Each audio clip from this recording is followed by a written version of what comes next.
Por Democracia TV. En Twitter somos Democracia S. 843. Muy satisfechos de contar también con su generosa presencia, señor Coronel Fausto Cobo. Entrañable y muy considerado soldado del Ecuador también.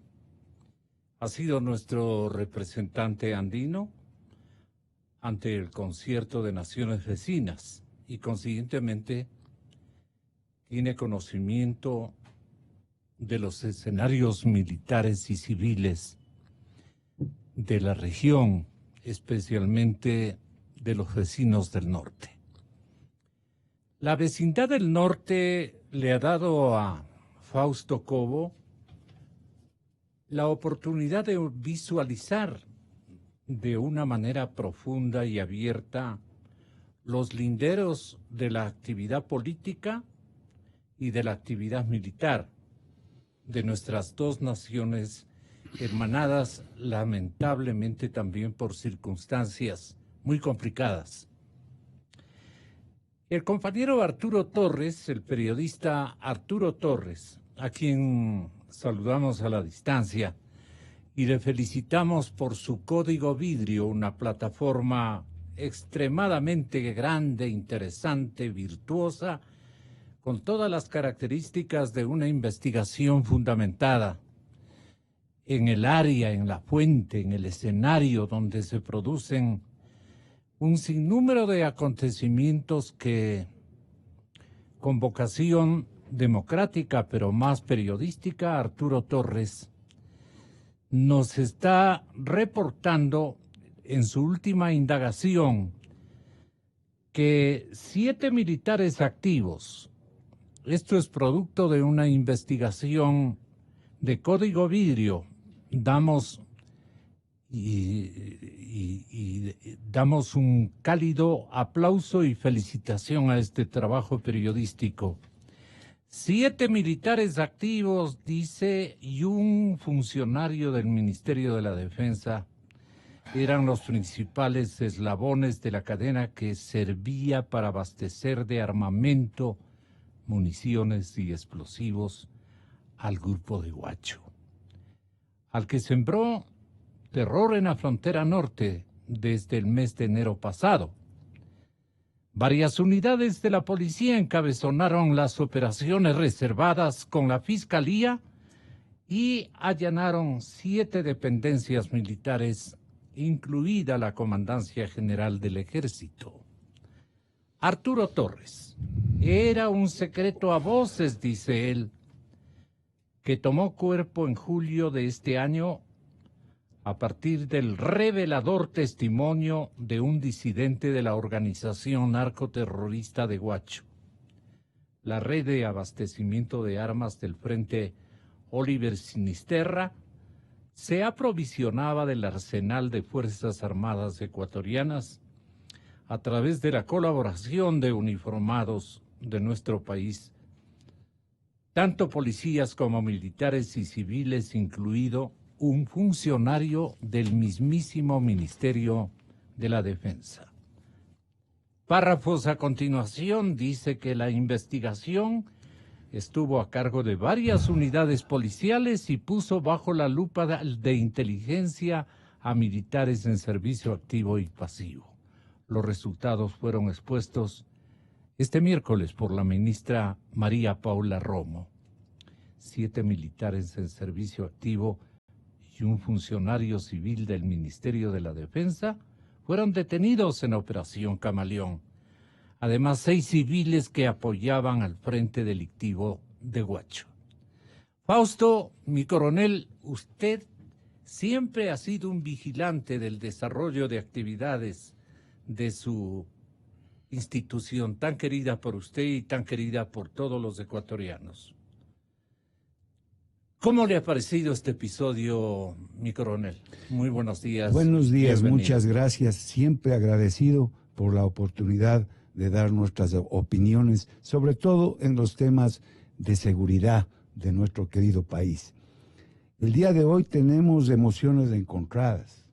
tenemos tristeza, tenemos dolor, tenemos responsabilidad con lo que tenemos que decir y con lo que tenemos que intervenir desde nuestra modestia lamentar. Y lamentar. Pero también tenemos fe en que la institución va a salir adelante. Ha tenido muchísimas oportunidades a lo largo de la historia en donde la gente ha dicho las Fuerzas Armadas ya no son necesarias, han menospreciado a las Fuerzas Armadas, pero siempre la institución ha salido adelante y en el año 95 devolvió a este país la unidad y también la autoestima a la sociedad ecuatoriana de que somos capaces de pasar esos baches de la historia. El día de hoy estamos asistiendo a más de 10 años de un ataque perverso desde el poder a una de las instituciones más queridas y respetadas del Ecuador, que son las Fuerzas Armadas. Este es el resultado, no es un tema de coyuntura, esto es estructural. Desde el poder, con una visión totalitaria, populista, sesgada, desde el exterior, involucraron a las Fuerzas Armadas en un debilitamiento permanente. Atacaron a los elementos estructurales del poder militar. Yo les escuché al general Jarrín y al general Moncayo. Tenemos la misma doctrina, somos de la misma generación, de la generación victoriosa del CENEPA. Coincidimos en lo de fondo, a veces discrepamos y eso es bueno, porque eso alimenta y permite enriquecer las opiniones de la sociedad ecuatoriana. Atacaron, repito, a los objetivos de la institución, atacaron a los medios de la institución, a los medios humanos y a los medios materiales, atacaron a la doctrina, no permanentemente incitaron a través de las leyes y del debilitamiento de las normas a la inseguridad jurídica de la institución. Pusieron a pelearse entre los mandos, entre los oficiales y la tropa. Ingresaron a los cuarteles para menospreciar la disciplina militar. Pero nunca imaginamos que iban a ingresar a los rastrillos, coronel. Mire, pero es que aquí viene el tema. Es preferible tener ejércitos con soldados sin armas antes que armas sin soldados. Lo fundamental de una institución son sus hombres. Y ahí tienen un papel importantísimo los mandos. Y ahí me voy a referir y ahí quiero entrar con fuerza. Porque le escuché, por ejemplo, al general Jarrín, que dijo que no hay que escandalizar el tema que ha sucedido hoy día. Es que es un escándalo. Lo que tenemos ahora es que solucionar el tema con espíritu de cuerpo, pero a los principios y a los valores, no a la complicidad. Hay que decirle al pueblo ecuatoriano, como siempre lo hemos dicho los soldados, sin secretos frente al pueblo, al cual nos debemos. Entonces, los mandos, topó el general Moncayo, el tema de los mandos. Hay que examinar, dijo, hay que vigilar a los mandos, hay que determinar responsabilidades. Y entonces me pregunto yo ahora, entra o encuentran una tonelada de droga en la base de Manta. ¿Y qué ha pasado? Queremos saber con su comandante. ¿Qué pasó con ese comandante de la base? Ya le cogieron al sargento, al cabo, que son personas que deberían ser inclusive tipificadas con traición a la patria, porque cuando un soldado comete una de estas faltas, debería ser todos los agravantes, sin atenuantes. Los civiles pueden tener atenuantes, los militares jamás tenemos que tener atenuantes, frente a ser aliados de nuestros enemigos, de los enemigos de la sociedad ecuatoriana.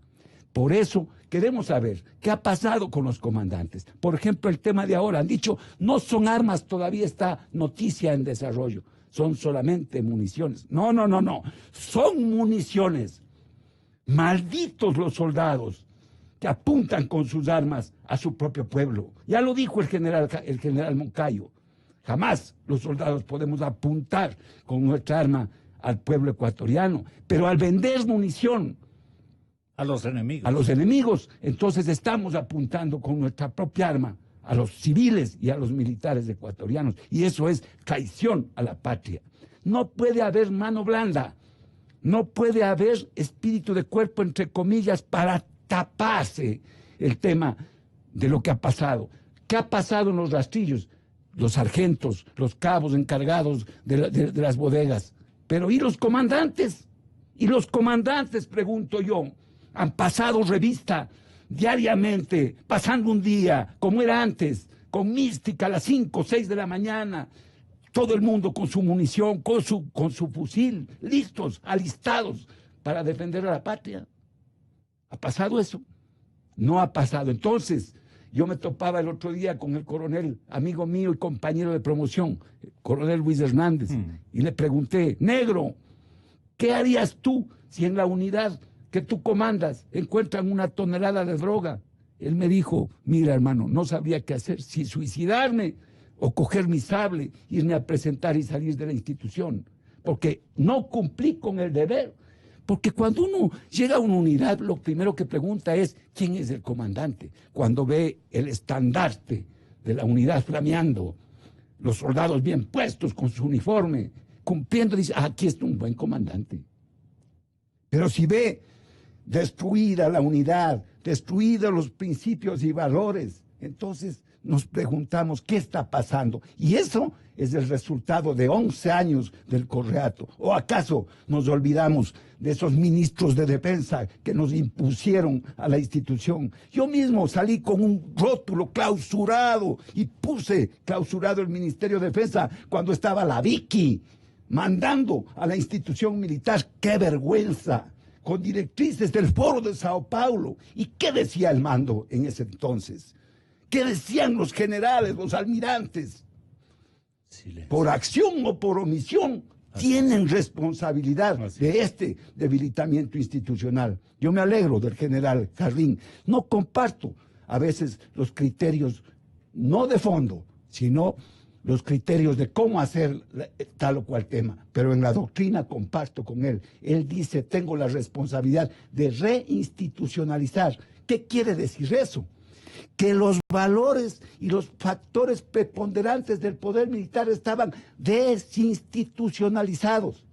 Pero para eso tenemos que todos los ciudadanos y los soldados en particular ser generosos, ser magnánimos, a recibir el asesoramiento y reconocer a las personas en sus opiniones.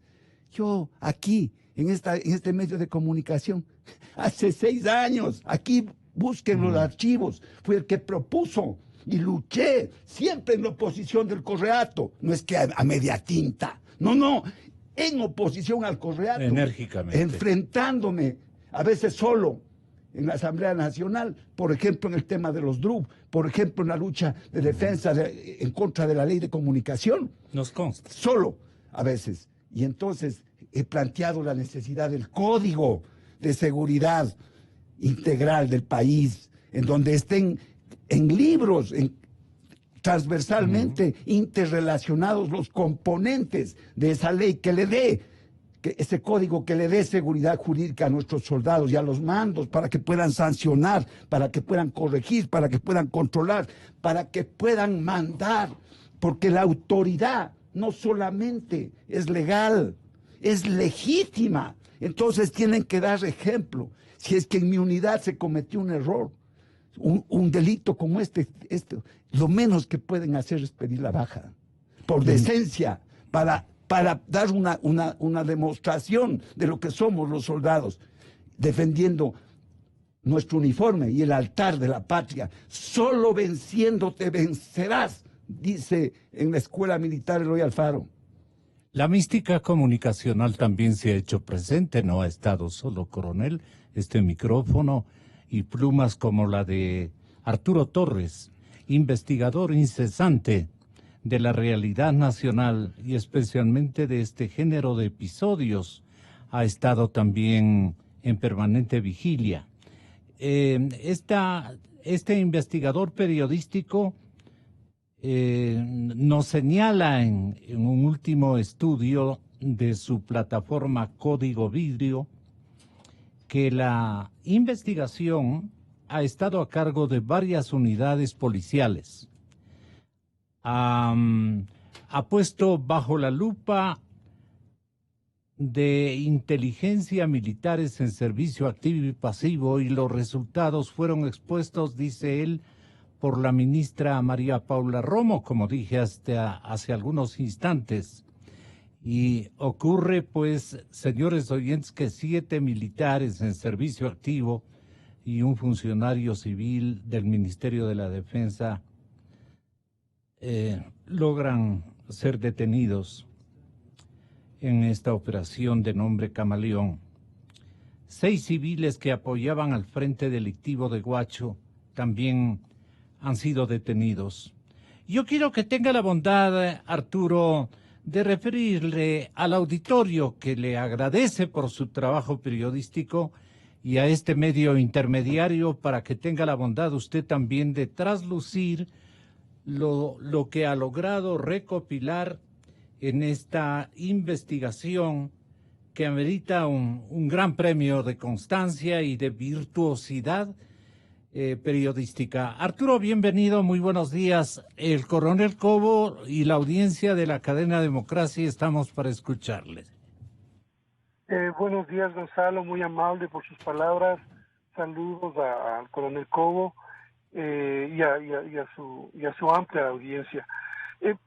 Básicamente creo que un tema que hay que recalcar es cómo este tema, de lo que yo entiendo, un poco en la lógica de la investigación, es que también en un inicio fue notificado por inteligencia militar, que no olvidemos que ellos hacen permanentemente investigaciones cuando tienen información sobre hechos que pueden estar vinculando con delitos a uniformados, los notifican y eso tiene que pasar a la policía judicial, ¿no es cierto?, para que ellos a su vez con la fiscalía empiecen a completar la investigación, a formalizar y a judicializar esa investigación.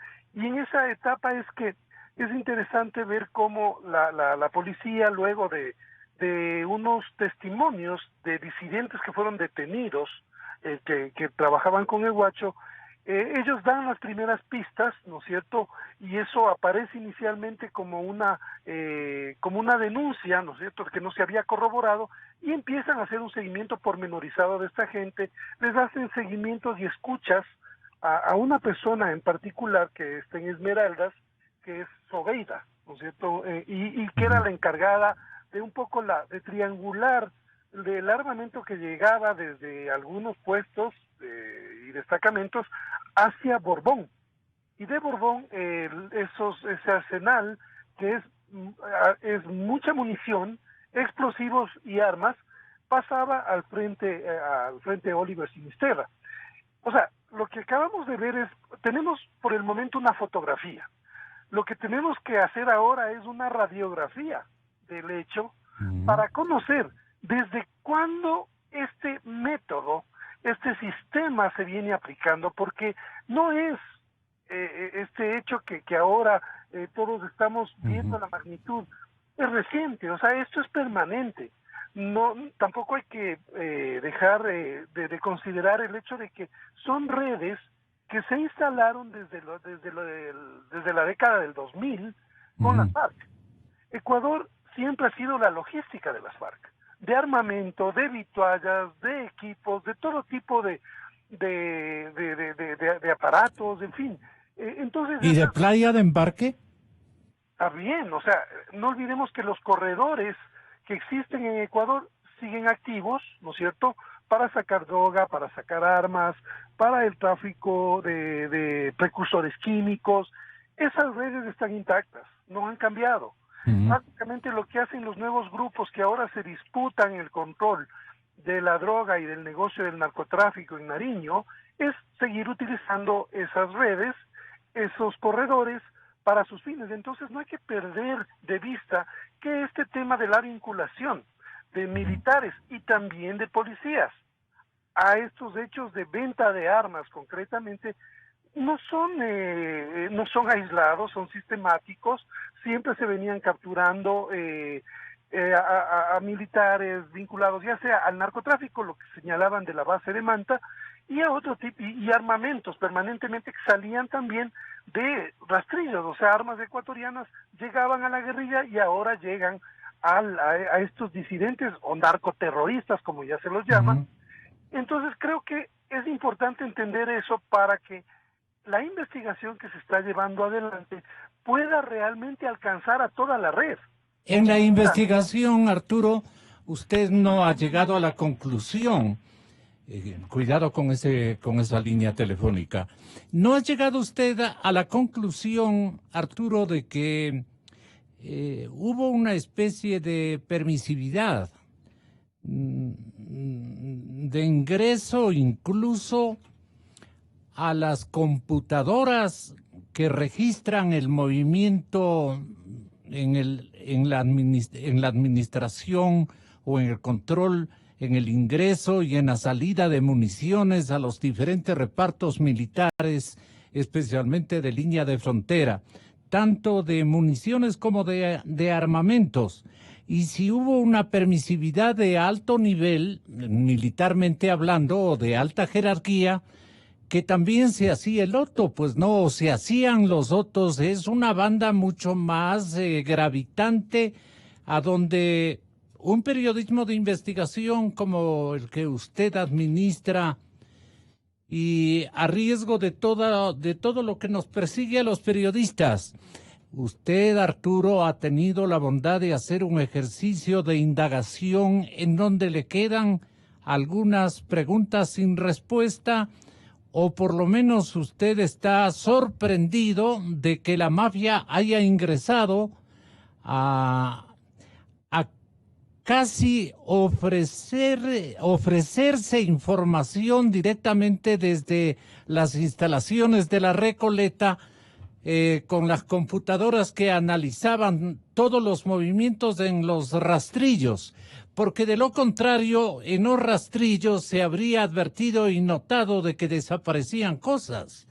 Entonces, si es que estamos ahora en periodos tecnológicamente tan avanzados, no creo que inteligencia militar o que el mismísimo Ministerio de la Defensa y sus autoridades no hayan tenido, digamos, la precaución de examinar cotidianamente el movimiento de los rastrillos. Pues no, aquí me hace falta estas armas, aquí me hacen falta este monto de munición, etcétera, etcétera. Algo está pasando por aquí y dejan pasar tanto tiempo en esta práctica. ¿Cómo usted en su investigación, coronando su investigación o en seguimiento de sus indagatorias periodísticas, usted podría reconfirmar lo que especula el periodista del micrófono? Sí, Gonzalo, creo que los hechos básicamente nos hablan de que a nivel del Ministerio de Defensa había un funcionario, ¿no es cierto?, un ingeniero de sistemas que manejaba todas las bases de datos y tenía acceso a la información de los rastrillos. Ahí es que él podía maquillar datos, maquillar información. Esa información se enviaba a otros militares que eran los encargados de precisamente ya con ese direccionamiento extraer todo el armamento, las municiones, para, como ya estaban borradas pues de los balances, entonces ahí ya podían venderlo. O sea, era un método medio científico, ¿no? Entonces, pero claro, Semi-científico, ¿no? Científico muy bien pensado, pero este método tenemos que ahora establecer desde hace cuánto tiempo funcionaba. O sea, como digo, las alertas de que había material bélico, armas, se vendían antes a las FARC, ya se venían dando desde hace mucho tiempo, Gonzalo. O sea, esto ha sido permanente. Y sin embargo, lo que a mí me admira y una pregunta que tengo y deberían contestar las autoridades es por qué, si ya se tenían las alertas permanentes de los mismos integrantes y miembros de inteligencia militar sobre participación de militares en este tipo de hechos, contrabando, venta ilegal de armas, narcotráfico. ¿Por qué no se establecieron protocolos de control adecuados y permanentes una vez que se establecen las debilidades? Esa es una pregunta elemental. Yo más que como periodista, me hago como ciudadano, que necesitan responder las autoridades. O sea, son corresponsables porque esto se viene denunciando desde los 2000. ¿A cuáles autoridades les corresponde dar una explicación? Creo que al mando militar, porque ellos son los responsables, son los jefes, a los jefes que están a cargo de todo este sistema, ¿no es cierto? O sea, ¿qué tipo de control llevan de sus subalternos? Me parece que ese es un tema que sí se debe analizar a fondo en Fuerzas Armadas, ¿no es cierto? Porque los avisos estaban dados, el diagnóstico está más que establecido, y sin embargo, ¿por qué se vuelven consecutivos este tipo de delitos? Es porque efectivamente no hay un sistema que se ha implantado para evitarlos. ¿Quiénes son los corresponsables? Eso debería establecerse ya en la entidad. O sea, Fuerzas Armadas debería, por un lado, dar el mensaje. Yo confío, y todos conocemos de la integridad, de la formación, de la frontalidad del ministro de Defensa, general Osvaldo Jarrín. Yo creo que él está empeñado en eso, pero evidentemente estamos en unas circunstancias en las que coincido con el coronel Cobo de la desinstitucionalización de Fuerzas Armadas. 10 años permanentes de socavar a esta institución, de politizar y de someterla. Ahora estamos viendo las consecuencias, ¿no es cierto?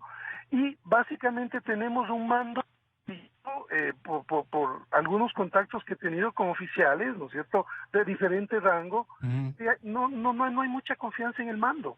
Están distanciados de las necesidades de la tropa, de los que están en el terreno, un poco jugándose el pellejo, ¿no es cierto? Los que están en la frontera no sienten que los que están en los escritorios les están apoyando y están respondiendo con acciones concretas como para poder realmente emprender algo que sea mucho más a fondo y que evite estos graves, o sea, es grave lo que acaba de ocurrir, pero más grave es la impunidad.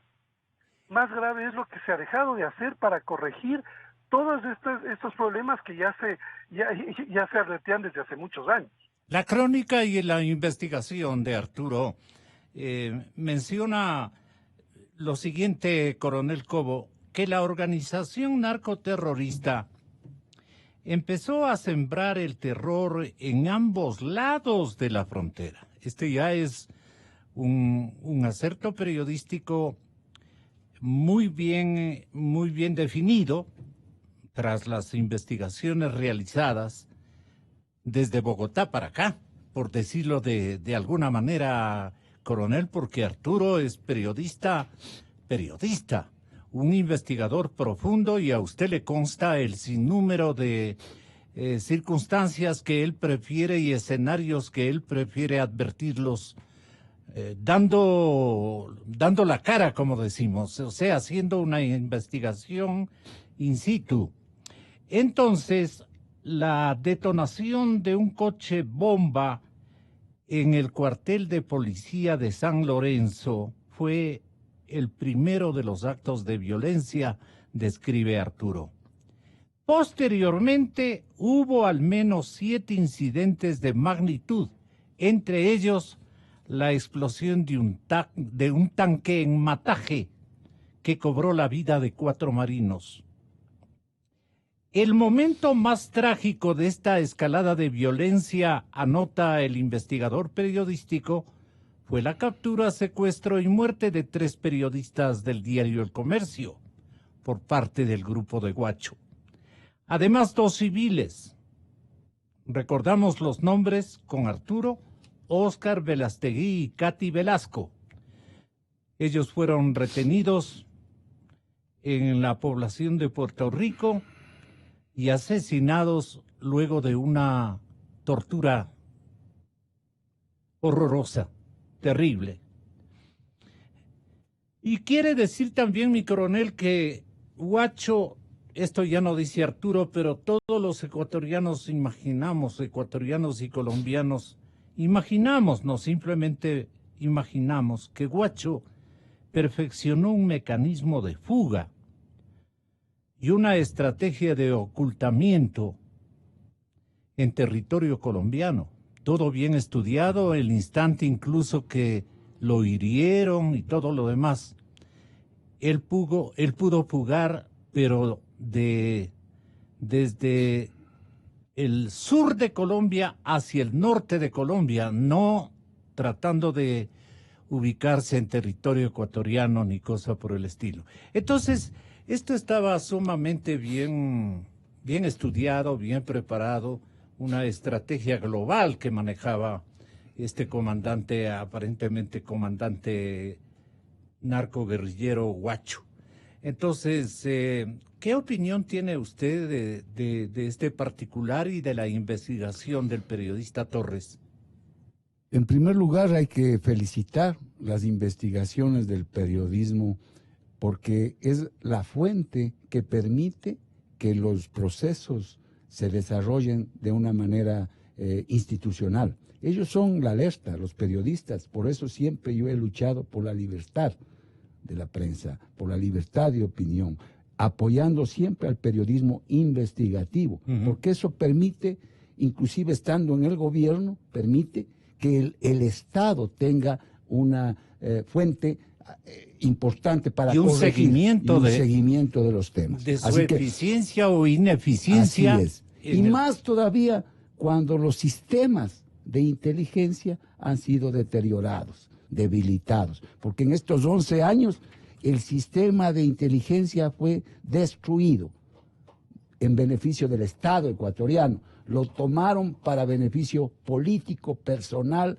del gobierno del Correato, que utilizó, ya todos sabemos cómo, a los agentes de la SENAIN y los recursos del pueblo ecuatoriano para beneficio de este gobierno corrupto, como lo manifiesta el propio presidente Moreno, de esta mafia que nos gobernó durante 11 años. Pero en el tema que estamos ahora tratando, siempre que hablan del Huacho, yo trato como analista de inteligencia y analista estratégico de bajar el perfil. El Huacho es peligroso, pero es un personaje que con un poder limitado es un objetivo operativo de las fuerzas del orden de Colombia y del Ecuador. Pero no es la amenaza política, estratégica de seguridad del Estado es mucho más que el Huacho. Son los carteles de la droga mundiales de México, de Colombia, que operan en el territorio que está ahora para ellos sin frontera y que obviamente realizan con el crimen organizado atentados en contra de la sociedad ecuatoriana, en contra de la institución del Ecuador. Estas amenazas complejas, transnacionales, son las que tienen ahora al Ecuador, como dijo el general Moncayo, en temas de seguridad, reaccionando, cuando nuestra obligación como Estado es accionar. Pero para poder accionar, tenemos que fortalecer el sistema de seguridad que fue destruido por el Correato. ¿Sabe cuál fue la alarma estratégica de que esto no tenía sentido? En cuanto se refiere a la posibilidad de las capacidades del sistema. No es el Huacho, fue Angostura, porque en Angostura entraron los aviones como en su casa en nuestro país. El sistema de inteligencia militar no fue capaz de alertar con información oportuna a los debidos niveles para que tomen las decisiones. Pero además, esos niveles que tenían que tomar las decisiones estaban operando en la selva ecuatoriana, dándole cabida al jefe máximo de la narcoguerrilla, que era Reyes y su conjunto en un campamento militar. Y esa es una alarma estratégica que tenía que haber sido tomada en cuenta para corregir las debilidades y las vulnerabilidades del sistema, pero no se lo hizo. Mire, había un compromiso de permisividad. Absolutamente. Pues. Mira, ¿Eso es lo que quiere referirnos? Mire, el que deje el espacio, otro lo ocupa. Si la seguridad del Estado no ocupa el territorio para defenderla, Entonces ocupan los narcoterroristas y eso es lo que ha pasado. 90 toneladas de droga pasan por el Ecuador, que significa casi toda la droga que produce Colombia por nuestro territorio. Entonces, esa es la realidad. Ahora, lo que está pasando con el Ejército y las Fuerzas Armadas es consecuencia de la influencia y de la acción de esta gran amenaza que está haciendo pero los logros de penetración en los dos ejércitos, eso ¿a quién debemos? Los asuntos internos. Lo dijo el general Jarrín, el régimen interno, la disciplina militar, los controles, la administración y la preparación de las Fuerzas Armadas son responsabilidades del mando que por acción o por omisión permitieron que se debilite. Así de sencillo, porque no es cuestión ahora de decir que el sargento, que el cabo, que solamente era munición. No. Hay que tener este hecho lamentable como una gran oportunidad para, con espíritu de cuerpo, a los principios, a los valores de la institución, sacar adelante y apoyar a las autoridades, dijo el general Jarrín. Claro que hay que apoyar a las autoridades, a la institucionalidad del Estado, que no hay que dividir, claro que no hay que dividir, pero para eso se necesita que los efectos del control el pueblo ecuatoriano los conozca. Aquí no van a venir como que los sargentos, los cabos, que esta cuestión no. Los controles no funcionaron. La autoridad interna de la institución no funcionó. Y los responsables en todos los niveles tienen que ser sancionados disciplinariamente. Para eso es la inspectoría. ¿Dónde estaba la inspectoría del ejército ecuatoriano? ¿Dónde estaban sus comandantes haciendo permanentes revisiones a los rastrillos, a las bodegas de los soldados, de los militares? Mire, esto hay que entender, el pueblo ecuatoriano cede soberanía. ¿A quién? A la institución, a los militares. Dicen, ustedes militares, nosotros les cedemos la soberanía para que nos defiendan y por eso les damos la potestad de usar estas armas en nuestra defensa. Este es el concepto sublime de lo que es un soldado. Entonces, si se traiciona eso, tienen que ser sancionados todos aquellos, en los niveles que correspondan. De los delitos, aquellos que cometieron el delito, sin atenuantes. Y los comandantes en los niveles que no controlaron. Entonces hay que ser sancionados. La contrainteligencia. ¿Cuál es el mecanismo que tienen las instituciones para controlar lo que decía Arturo? El sistema electrónico que controla los armerillos, que controla las municiones. La contrainteligencia, pues, si nosotros éramos comandantes, ¿qué es contrainteligencia? Contrainteligencia son todas las acciones que se toman para prevenir que el enemigo conozca lo que nosotros tenemos, la información que nosotros tenemos, que nuestra estrategia, nuestro control, nuestros medios. Eso es contrainteligencia. Eso debilitó el Correato. Ellos son los responsables, los ministros de defensa, que se pasaron politizando en los cuarteles, hasta nos querían meter, ¿cómo se llama?, controladores civiles ahí dentro de la institución. Pero acaban de ser exculpados un Ponce, por ejemplo. Mire usted, yo soy el que le siguió juicio político a él. No, vea, yo firmé la denuncia en la fiscalía del tema de los DRUB. Código Ovidio, asunto final. ¿Hacia dónde apunta su investigación, Arturo? Se fue. Bueno, nos quedamos en pendiente, Arturo. Ahora, muchas gracias, mi coronel. Hasta una próxima oportunidad, porque quería decirnos algo una adicional. Frase. Sí. En la Academia de Guerra del Ejército, hay que ser más que parecer. Y este mensaje es a los comandantes. Actuales. A los mandos, actuales y pasados. Durante estos 10 años, o acaso lo que estamos viviendo es culpa del cabo, del sargento, pero del la teniente. mayor parte están en casa. Bueno, en casa, pero ojalá puedan dormir bien. Ojalá puedan dormir Pero bien. ¿le rogaron un daño irreversible a la institución militar? Pero el ¿O daño ahora está hecho. con ustedes? Ahora hay que corregir. Exactamente. Porque la fe, la doctrina militar hay que recuperarla. La doctrina militar institucional. El ejército, las Fuerzas Armadas se deben a su pueblo. Las armas que ostentan y toman los soldados son de su pueblo. Su compañero de defensa de la soberanía nacional, el actual ministro de la Defensa, el general Jarrín, debe ser recomendado, y no hace falta recomendarle porque usted lo conoce. No, yo creo que debe recoger las inquietudes de los soldados ecuatorianos. Yo soy un soldado ecuatoriano. Puedo discrepar en muchas cosas, pero en lo de fondo, absolutamente somos formados en la misma escuela militar, con la misma Y pelearon en el mismo territorio. Absolutamente, siempre contra el enemigo. Siempre contra el enemigo del pueblo ecuatoriano, del Estado ecuatoriano, como debe ser un soldado.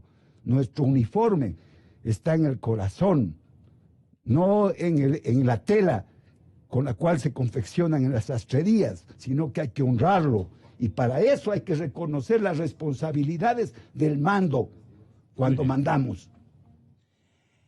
Me acaban de comunicar que Venezuela ha manifestado que el presidente del Ecuador está mintiendo sobre la cifra de inmigrantes. Los compatriotas de la patria grande